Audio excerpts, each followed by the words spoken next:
The day I decided to leave, a small gathering materialized in the office, supposedly a farewell celebration orchestrated by my colleagues. Yet, amidst the forced cheer, Joan, the intern who had started her journey at the company alongside me, wore an expression of stark disbelief. Her eyes, wide with a mixture of confusion and something akin to accusation, fixed on me. "Why are you suddenly quitting?" she asked, her voice barely a whisper above the murmur of polite conversation. "You took credit for my work before, and I let it slide. Just stay." Her words, laced with a false sense of camaraderie, grated against my nerves. Without a word, I brushed past her, a dismissive gesture that sent a ripple of surprise through the small crowd. I snatched my bag from my desk and walked out, the weight of past injustices a heavy cloak around me. In what felt like a lifetime ago, Joan and I had indeed begun our internships at this very company. Two hopeful aspirants vying for a coveted permanent position. Driven by an almost desperate ambition, I had poured countless nights into crafting what I believed to be the perfect proposal, a meticulously researched and innovative plan designed to impress the higher-ups. But then, with a sickening twist of fate, Joan had submitted an almost identical proposal mere moments before I could. The fallout had been swift and brutal. I was branded a plagiarist, a leech who preyed on the ingenuity of others. Isolation became my constant companion, punctuated by the venomous whispers and averted gazes of my colleagues. The situation had escalated to a terrifying climax when one of Joan's fervent admirers, a man consumed by an unhealthy obsession with her, had deliberately run me over with his car. The next thing I knew, a disoriented haze lifting from my consciousness, I found myself inexplicably back in the familiar sterile environment of the office, the date on the corner of my computer screen confirming it was the very day of the plan's submission. Joan sat at the adjacent desk, her face alight with the warm glow of the supervisor's approval. A small, shy smile played on her lips as the supervisor's voice echoed in my ears. "Joan, your proposal is excellent," he had declared, his tone effusive. "You've considered the market aspects thoroughly. It's practically flawless. Everyone should learn from it." The sound of his praise sent a jolt through me, the phantom sensation of the car's impact still a chilling echo in my body. I snapped my head up, my gaze sweeping across the familiar office, the fluorescent lights casting long shadows. It was undeniably the same day, the same moment before my carefully constructed future had crumbled.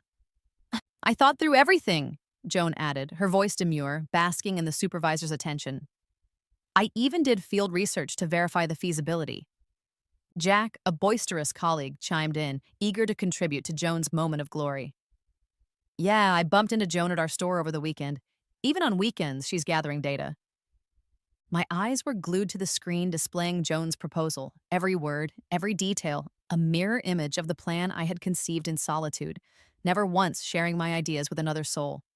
A cold dread washed over me. How could her plan be so perfectly, so impossibly identical to mine?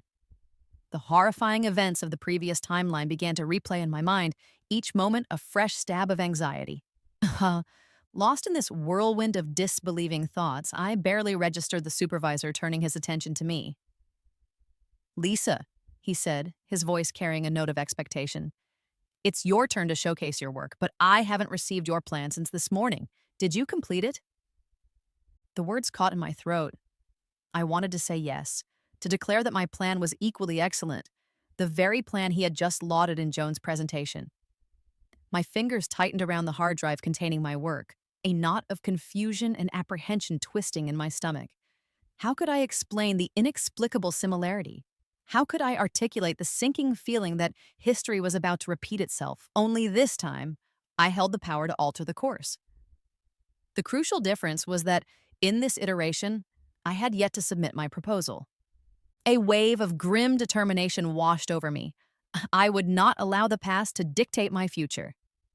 Lowering my head, I gritted my teeth and offered a carefully constructed lie.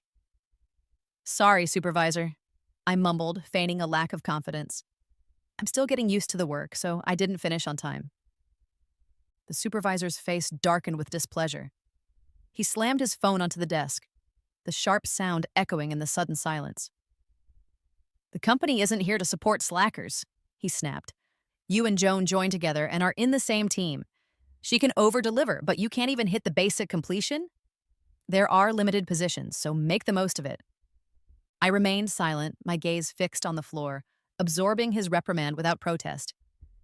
Jack, ever the supervisor's loyal follower, seized the opportunity to further solidify his standing. There's the difference between people right there, he sneered, casting a smug glance in my direction. He received a subtle nudge from Joan, who offered a saccharine smile and said, "That's because of your great teaching." Watching their carefully orchestrated display, a bitter laugh echoed in the confines of my mind. In the previous timeline, the discovery of our identical plans had ignited a fierce confrontation.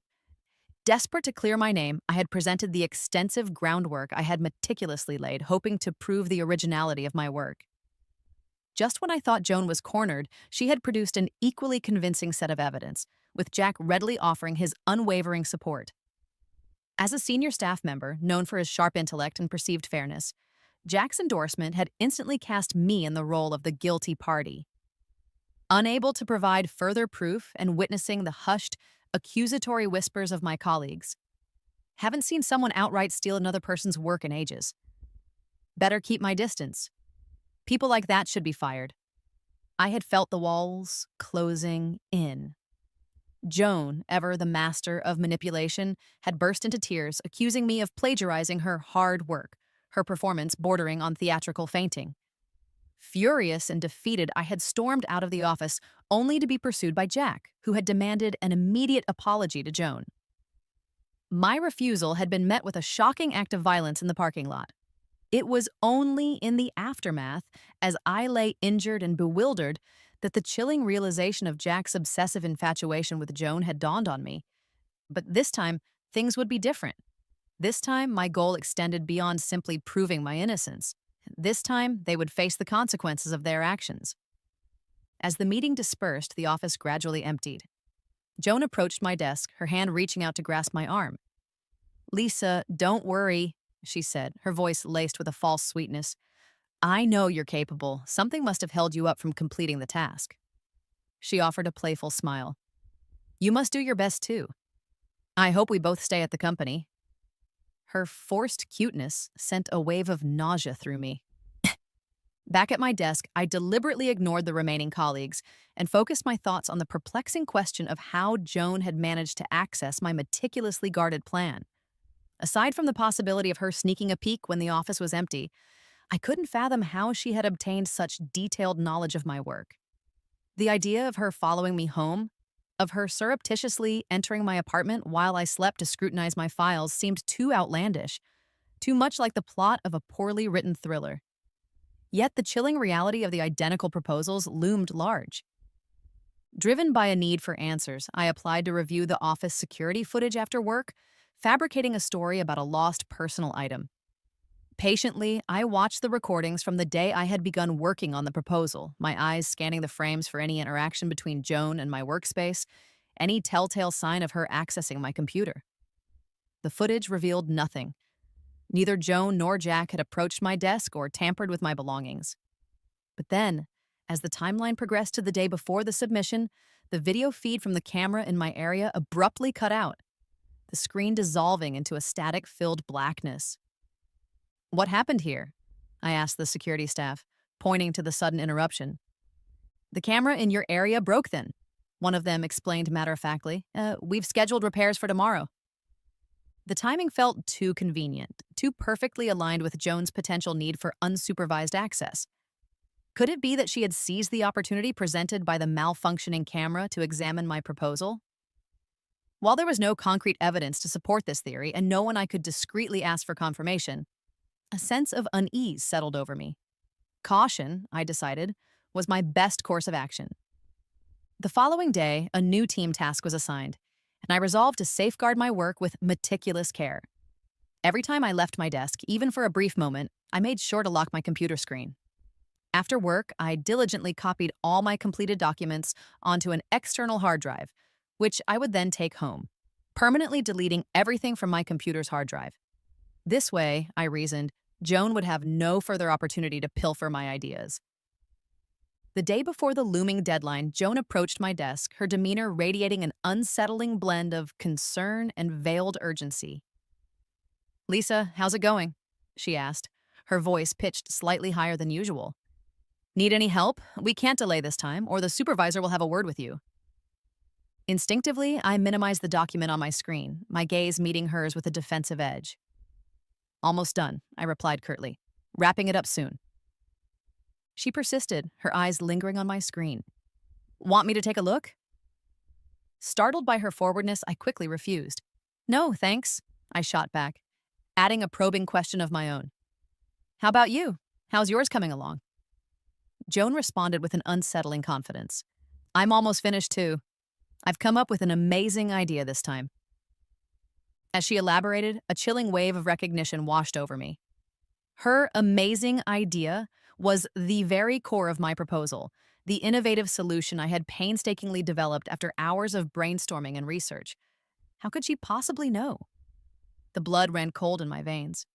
The rest of her words faded into a meaningless drone. I was lost in a sea of disbelief and growing despair. Lisa, what's up? You think my idea is great too, right?" Joan beamed at me, her smile almost blinding in its artificiality. I forced a weak "yeah" to my lips. "Good luck, Lisa," she said, turning to leave. "I'm heading back." Once she was gone, I reopened my document, the words on the screen now mocking me. The joy I had once felt in my work had evaporated, replaced by a gnawing sense of violation. After a few moments of agonizing contemplation, I made a drastic decision. I deleted everything, the culmination of days of effort vanishing into the digital ether. The proposal was due tomorrow, and with no time for another meticulously crafted draft, I had no choice but to start anew, to create something entirely different. Working late into the night, fueled by a potent mix of anxiety and determination, I finally finished a revised proposal just before midnight. To prevent any further unforeseen circumstances, I immediately sent it to the supervisor's email. Despite the late hour, I managed to get a surprisingly refreshing sleep. The next morning, I headed to work with a renewed sense of purpose, a fragile optimism fluttering in my chest. But as soon as I stepped into the office, I was met with a palpable shift in the atmosphere. A chorus of hushed whispers followed me as I walked towards my desk. "You hear? Lisa didn't finish her task again, and she even passed someone else's work as her own." I heard. The supervisor was fuming this morning. They said it was Joan's she stole. She even emailed it overnight just to fake it as hers. "We better steer clear of folks like her." "What do I do? She sits right next to me. Can I apply for seat change?" The snippets of conversation, sharp and accusatory, struck me like physical blows. Just then, the supervisor emerged from his office and beckoned me over. "Lisa, come to the office." When I entered, Joan was already inside, her eyes red and swollen, her expression one of utter devastation. The supervisor sat down, his gaze direct and unwavering. "With just the three of us here, Lisa, tell the truth. Did you use Joan's proposal?" The question felt like a plunge into icy water. So this was how it had turned out. Despite all my precautions, I had still been unable to escape the shadow of accusation. Where had I gone wrong? Joan turned to me, tears streaming down her face. "Lisa, I've always been nice to you, never given you a hard time. Why do this to me? If I hadn't been sleepless last night and decided to send my completed proposal to the supervisor, I'd have had no defense. If you want a promotion, we can compete fairly. Why stoop to such sleazy tactics? What's stolen remains stolen. It'll never truly be yours." Her accusations poured forth, leaving no room for my own explanation. She was clearly playing the victim, her feigned outrage a carefully constructed performance. The supervisor pulled up our proposals on the screen. Except for the names, the content was, once again, a blatant copy. A grim amusement flickered within me at the sheer audacity of it all. Joan might have somehow accessed my initial proposal, but surely she couldn't have replicated the intricate details of the hastily revised version I had submitted last night. I pointed to a specific section on the screen. "Joan," I asked, my voice calm despite the turmoil within, "how did you analyze this particular set of data?" I expected her to falter, to stumble over the explanation. Instead, She articulated the entire process exactly as I had conceived it, her words mirroring my own thoughts with unnerving precision. Then, with a seemingly timid glance, Joan turned to the supervisor. Enough, the supervisor said, his voice heavy with disappointment. Lisa, I brought you here hoping you'd own up to anything wrong so I could give you another chance. But it seems you show no sign of remorse nor willingness to admit anything. The gap between your interview performance and now is profound. I think it's time to seriously consider your position here. He stood up, exasperated. Then, his attention shifted abruptly to Joan. And you, Joan, he said, his tone sharp. Your last proposal was impressive, but this one is a mishmash, full of inconsistencies. Even the basic framework is wrong. Joan looked up at the screen, her face a mask of surprise and confusion. After Joan had left the office the previous evening, I had deleted my initial proposal, the one Joan had so effortlessly copied. Knowing there wasn't enough time to create another perfect draft, I had quickly cobbled together a deliberately subpar version, riddled with inconsistencies and flaws. My intention had been to test a theory. Would Joan, in her relentless pursuit of my ideas, mirror even my deliberate mistakes? Today's verdict confirmed my hunch. She seemed to possess an uncanny ability to anticipate my every move, to access my thoughts as if they were an open book. With her around, I knew that any truly original work would forever be under threat. As the supervisor continued his reprimand, I reached up and unclipped my company badge, the plastic cool against my fingertips. I tossed it onto the desk, the small clatter echoing in the tense silence. I have nothing more to say, I stated, my voice firm and resolute. What I create is mine. I have no interest in claiming someone else's as my own. I'm resigning. I'll draft the letter and submit it to the system soon. Please approve it promptly. Without waiting for a response, I turned and walked out, indifferent to their reactions. I was tired of pouring my energy into a place where my efforts were consistently exploited, where my originality was met with theft and deceit. I was done with this charade. But then, just as I reached the outer office, Joan came running after me, her footsteps echoing on the linoleum floor. She positioned herself directly in front of me, her arms outstretched in a dramatic plea. I simply ignored her, stepping to the side and continuing towards the exit. She was relentless, her voice rising in desperation as she pursued me. Lisa, you're just mad, right? I'll talk to the manager. I won't hold it against you for taking my proposal. We were supposed to stick together and stay at this company, remember? The evaluation is just around the corner, Lisa. Her persistent pleas were grating on my last nerve. I spun around and slapped her, the sharp crack of my hand against her cheek cutting through the tense atmosphere. A moment of stunned silence followed. Joan's hair fell across her face, obscuring her reaction, but I could well imagine it. We had undoubtedly created quite a scene. Several colleagues, feigning diligent work, were clearly observing the unfolding drama with avid curiosity. "What did you do to Joan?" Jack shouted, rushing towards us and roughly shoving me aside. He immediately turned his attention to Joan, his face etched with concern. "Joan, are you okay? Let me see your face." Joan instinctively recoiled from his touch, then, realizing it was Jack, her expression shifted to one of awkwardness. I'm fine," she mumbled. "Apologize to Joan now," Jack growled at me, his eyes blazing with a possessive fury that bordered on madness. The memory of him deliberately driving his car towards me in the previous timeline flashed vividly in my mind, a chilling reminder of his volatile nature. To avoid provoking him further, I offered a perfunctory apology. "Sorry," I mumbled, feigning a touch of remorse. "I got a bit emotional." Forcing a strained smile, Joan said, "No worries. But Lisa, please don't leave. I didn't mean to tell the manager. Stay, will you? Maybe you'll pass the evaluation and you get to stay." I suspected her pleas were less about my well-being and more about the potential loss of my ideas. Only a fool would remain in such a toxic environment. But outwardly, I played along, feigning distress as I took her hand. "With my abilities," I said, my voice laced with false resignation, "staying here eventually isn't likely. Leaving now is better than being kicked out later." Then, a sudden thought struck me. "Oh, by the way, I added, a saccharine smile playing on my lips. Isn't Nick interested in you? You two would make a cute couple. I genuinely wish you both the best. Just remember to invite me to the wedding. My words seemed to please Jack, who nervously touched his thinning hair and let out a self-satisfied chuckle. Yeah, Joan, as long as you're here, who cares if Lisa leaves?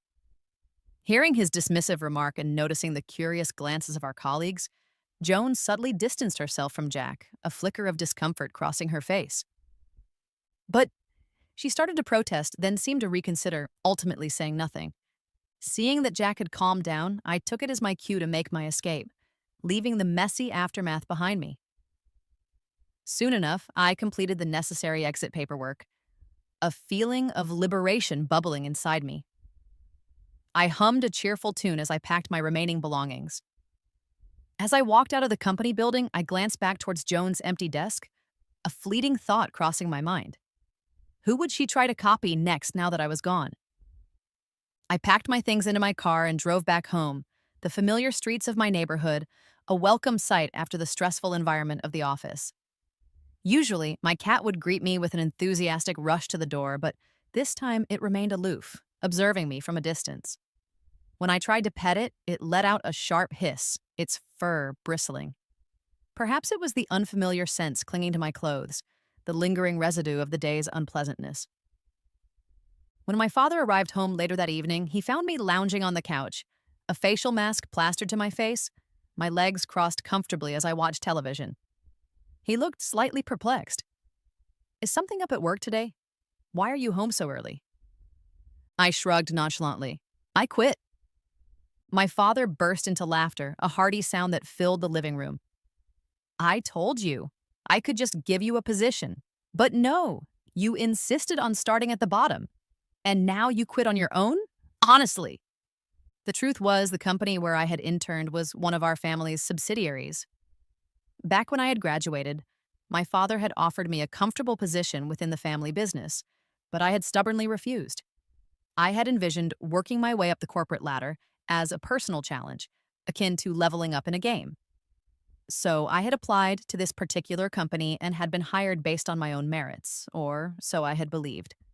Little did I know how things would ultimately unfold. I munched on sunflower seeds as I recounted the day's events to my father, explaining the strange occurrences and the final decisive act of resignation. He listened intently, his brow furrowed with concern. He, too, sensed that something was amiss, and promised to discreetly look into the matter. With my newfound freedom, I indulged in a period of travel, exploring new cities and immersing myself in different cultures. The distance and the fresh perspectives gradually dulled the sharp edges of the past annoyances. Although I was no longer employed at the company, maintaining connections within its ranks proved surprisingly easy, given my family's ties. As I had suspected, after my departure, Joan's performance took a noticeable nosedive. Without my ideas to draw upon, she failed to produce any significant proposals or achieve any noteworthy results. At times, she even struggled with the simplest tasks. Thanks to Jack's continued, albeit somewhat misguided support, she managed to avoid outright dismissal, but her earlier, seemingly brilliant work was nowhere to be seen. While I was still pondering the precise nature of Joan's uncanny ability to replicate my ideas, we received an unexpected visitor at our home. "Dad, who is this?" I asked, a puzzled expression on my face as I looked at the man in sunglasses standing in our living room. My father introduced him. "This is Bob." I had him check out our feng shui before, and after following his suggestions, I truly felt a lot better physically. "You mentioned those incidents at work, so I thought something seemed off and had Bob come over to check things out for you." And Bob didn't fit the stereotypical image of someone with expertise in such esoteric matters. He looked younger than his stated age and possessed a casual demeanor that belied any air of mysticism. Sensing my skepticism, he removed his sunglasses and asked, "Have you been feeling unusually tired lately?" I paused, considering his question. Yes, I had been feeling a persistent fatigue, a weariness that seemed to go beyond the usual exhaustion of a demanding job. At the time, I had simply attributed it to late nights and stress, dismissing it as a temporary consequence of my work situation. But now, looking at Bob, a seed of doubt began to sprout in my mind. "Yeah," I replied slowly. Especially my shoulders. They're sore. Bob nodded knowingly. There's something unclean attached to you. You're feeling tired because someone put a curse on you. That person can enter your body through this curse. It's like he's sharing your soul, and that's why you feel exhausted. A shiver of unease ran down my spine. Before I could ask for further clarification, Bob continued, his voice taking on a more serious tone. This is just the beginning. If it's not lifted in time, your soul will start to fade. Eventually, you'll get edged out and won't be able to take control of your body again. By that time, you won't be the real you. Someone wants to replace you. The implications of his words were chillingly clear. I didn't need to think long about who might be behind such a malicious act. I had initially believed that Joan's motivation was simply to steal my work and advance her own career. But Bob's pronouncement suggested a far more sinister agenda. She wanted to take over my very being, to erase me and assume my life. All her seemingly friendly gestures after joining the company now appeared in a new, disturbing light, a calculated ploy to gain access, to weave her way into my life, and to think I had, for a fleeting moment, considered her a genuine friend. My father's face was etched with worry. He turned to Bob, his voice urgent. Is there a way to fix this? Of course there is, Bob replied, reaching into his pocket. As long as you make the person who cursed you take this, the curse will break. He handed me a small white pill. Looking at the unassuming tablet, a plan began to form in my mind. I knew that directly confronting Joan was no longer a viable option. To make her ingest this pill, I would need the assistance of someone else, someone she trusted, or at least someone she wouldn't immediately suspect. Luckily, the perfect person came to mind. Eager to resolve this unsettling situation as quickly as possible, I arranged to meet him near the company at noon the following day. As expected, Jack arrived on time, his expression a mixture of curiosity and apprehension. I held out the pill. If you can get Joan to take this pill, I said, my voice carefully modulated, she'll fall in love with you soon and you'll finally get your dream girl. Jack looked deeply skeptical. Really? Why are you helping me? Adopting a convincingly sad demeanor, I responded, I'm not really helping you. After leaving the company, I felt bad about fighting with Joan. She was my best friend there, Jack. I can see you're a good guy. If Joan's happy with you, I'll be happy too. Jack, blinded by his infatuation, readily believed my fabricated sincerity. He pocketed the pill, promising he would ensure Joan took it. Knowing the depth of his obsession, I had no doubt he would follow through. Within a few days, a noticeable lightness returned to me. The persistent fatigue that had plagued me began to dissipate, and even my cat, sensing a shift in my energy, started curling up on my lap again instead of avoiding me. Jack must have succeeded in his mission. I sent him a text message to confirm. Did you get Joan to take the pill? Jack replied quickly, yeah, thankfully it could be crushed and dissolved in water. Otherwise, I don't know how I would have done it, but I don't think it worked. I reassured him. The effects aren't immediate. Give it some time. Once he had confirmed that Joan had indeed ingested the pill, I couldn't help but chuckle with a sense of grim satisfaction.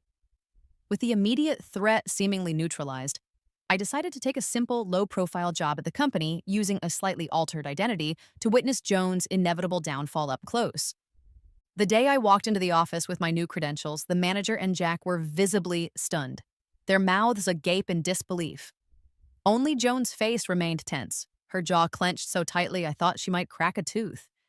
The colleagues who had once whispered behind my back now looked nervously away, their earlier gossip suddenly feeling very exposed. How did Lisa suddenly become the chairman's daughter? No idea. You think she'll hold a grudge? We weren't wrong. She did take Joan's proposal. Shh, keep it down. Ignoring the hushed conversations, I made my way to my new office. Lisa, Joan said, her voice strained as she grabbed my arm. I never imagined your real identity. I'll have to depend on you now. The manager cast Joan a knowing glance. Her sudden shift in tactics, bypassing her direct superiors to curry favor with the boss's daughter, didn't seem particularly astute. It wasn't long before Joan found herself constantly assigned the most challenging tasks. Her inefficiency, now unmasked without my ideas to plagiarize, led to frequent reprimands from the supervisors, and even Jack's desperate attempts to shield her proved futile. The evaluation for permanent positions arrived swiftly. Joan's submission failed to meet the required standards, and after a brief deliberation, the outcome was clear. She had not passed. When the results were officially announced, Joan visibly trembled, her composure finally cracking. Like a shattered vase, she lunged at me, her voice laced with accusation. Did you? Did you abuse your power to keep me from passing? Why come back after quitting? Tell me where I went wrong. Tell me. I gently but firmly pulled her away, watching her unravel with a detached sense of observation. If you think your work is so good, I said, my voice calm and steady, we can show everyone. Stop accusing me of personal bias. You copied my proposal just fine, didn't you? And you know exactly what you did, don't you? My words seemed to trigger a profound reaction. Joan's face paled, and she suddenly clutched her head, collapsing to the floor. My head hurts. You know everything. You know everything. When did you find out? No wonder I can't get into your body anymore. Why is it that you were born a privileged heiress while I have to climb step by step? If you hadn't quit suddenly, I would have passed the evaluation. She scrambled to her feet, her eyes wild and unfocused. I'm going to find the master. Your identity, everything you have, will be mine, all mine. No one can stop me. Seeing her increasingly erratic behavior, Jack anxiously rushed over to her, attempting to restrain her. Joan, what's up? Calm down. He then turned to me, his eyes bloodshot with anger and suspicion. What did you do to her? Is it because of that pill? You dared to deceive me. Witnessing his volatile reaction, I signaled to the bodyguards I had discreetly positioned nearby. Having been betrayed once before, I had no intention of being caught off guard again. What pill? Joan suddenly looked up, her gaze locking onto Jack with a mixture of confusion and dawning horror. Jack, flustered and desperate to explain, blurted out, She gave it to me! She said it would make you fall in love with me, so I gave it to you. Upon hearing his confession, Joan's demeanor shifted from manic to murderous. She grabbed Jack by the neck, her fingers tightening around his throat. So it was you, she hissed, her voice filled with venom. You ruined my plan. I was so close to succeeding. According to the plan, in a matter of time, I would escape this life and be free from your workplace harassment. Love you. Stop dreaming. Look at yourself. Do you think you deserve it? Seeing you just makes me sick. Normally, I had to stick around you and pretend to like your gestures just to get your help. I was about to puke myself. Hearing her brutal rejection, Jack, who had initially seemed somewhat contrite, appeared utterly crushed. Do you not like me at all? He whispered, his voice barely audible. Never, Joan spat. Jack let her continue to strangle him for a moment, his head bowed in silent despair. Then, in a sudden, shocking movement, he pulled a small folding knife from his pocket and stabbed Joan repeatedly, the blade flashing in the fluorescent office lights. Her blood splattered onto his face as he continued his frenzied attack. Then just die, die, die. Witnessing the horrific scene unfold, the colleagues who had been morbidly curious just moments before screamed in terror and scattered, their faces pale with shock. Joan soon collapsed to the ground, a crimson pool spreading around her lifeless body. I quickly instructed the bodyguards to restrain Jack, preventing any further violence. His arms were pinned behind him, his body pressed to the floor, as he muttered incoherently, How can you not like me? How? The arrival of the police and ambulances was swift, bringing a semblance of order to the chaotic scene. Jack and Joan were taken away separately. Tragically, despite the paramedics' efforts, Joan succumbed to her severe injuries.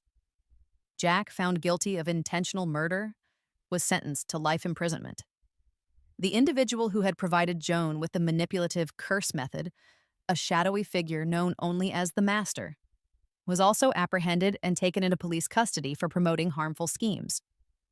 With the disturbing episode finally resolved, my father and I paid a special visit to Bob, expressing our sincere gratitude with a generous gift. I finally heeded my father's advice and agreed to work within our family business, remaining under his guidance to ensure I would not encounter such treacherous situations again.